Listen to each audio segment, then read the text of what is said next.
ఇప్పుడు పిల్లల నుంచి పెద్దవాళ్ళ వరకు అందరికీ జుట్టు రాలిపోవడం మెయిన్ ప్రాబ్లం కదా. అయితే ఏం చేద్దామంటారా ఏంటి మరి? Something is better than nothing లాగా ఏదో ఒక కొంచెం హెల్దీ ఫుడ్ తీసుకుంటేనే కదా ఆ కొంచెమైనా ఉంటుంది. అలాంటప్పుడు డైలీ డ్రై ఫ్రూట్స్ నానపెట్టుకోవడం అలవాటు లేని వాళ్ళు లేదా మర్చిపోయే వాళ్ళు ఇలా ఒక్కసారి డ్రై ఫ్రూట్ లడ్డు చేసి పెట్టుకున్నారనుకోండి, రోజుకి ఒక్కటి హ్యాపీగా తీసుకోవచ్చు. ఈజీగా చూపిస్తున్నాను, ఇక్కడ చూసేయండి.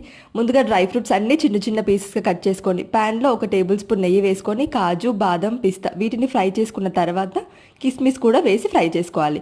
ఇప్పుడు water melon seeds, sunflower seeds, అదేవిధంగా పంప్కిన్ సీడ్స్ వేసి ఫ్రై చేసుకున్న తర్వాత ఫైనల్గా ఎండు కొబ్బరి పొడి, అదేవిధంగా గసగసాలు వేసి ఫ్రై చేసి వేరే ఒక బౌల్లోకి ట్రాన్స్ఫర్ చేసుకోవాలి. ఇప్పుడు ప్యాన్లో ఏ కప్పుతో అయితే మనం అన్ని మెజర్మెంట్స్ తీసుకున్నామో అదే కప్పుతో 1 కప్పు ఖర్జూరం తీసుకొని సాఫ్ట్గా అయిన తర్వాత ఈ డ్రై ఫ్రూట్స్ వేసి పూర్తిగా చల్లారిన తర్వాత రౌండ్ బాల్స్గా చుట్టేసుకోవడమే. వీటిని మెజర్మెంట్స్ ఇంకా డీటెయిల్డ్గా నేను లాంగ్ వీడియోలో పోస్ట్ చేశాను. ఒకవేళ రెసిపీ కావాలంటే ఇక్కడ లింక్ చేస్తున్నాను, చూసేయండి.